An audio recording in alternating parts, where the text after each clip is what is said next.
Bybel was daar 'n man met die naam Isak. Sy pa, Abraham, wou hê Isak moet met die regte persoon trou. Iemand wat vir God liefhet. Goeiedag almal.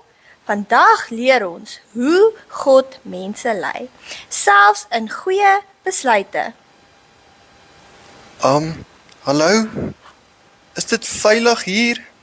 Ek raak nou bang. Moenie worry nie. Hierdie is 'n baie mooi storie. Abraham stuur sy dienaar om 'n vrou vir Isak te gaan soek. 'n Hele reis.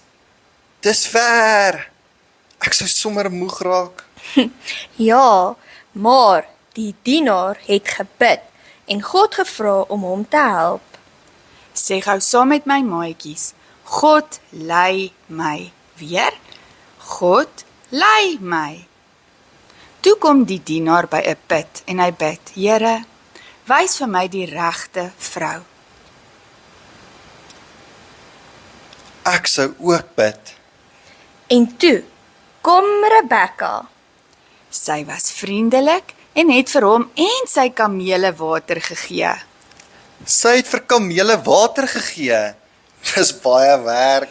Ja, dit wys sy was liefdevol en bereid om te help. Ja, die dienaar het geweet, God het hom gelei na die regte persoon toe. So, hy hoef nie bang te wees nie. Nee, want God het reeds voorsien. Onthou dit altyd. Wanneer ons bid en God vertrou, lei hy ons. Kom ons sê dit saam. God lei my elke dag. Kom ons bid saam. Here Jesus, dankie dat U ons lei. Help ons om U te vertrou wanneer ons besluite moet neem. Amen. Amen. En dankie dat ek nie hoef bang te wees nie. Ons onthou vers vandag is Spreuke 3 vers 6. Ken hom in al jou weë, dan sal hy jou paaie gelyk maak. Kom ons sê dit saam. Hy lei my pad. Ek voel sommer nou dapper. Sien, God help ons elke dag. Onthou maatjies, God lei jou pad.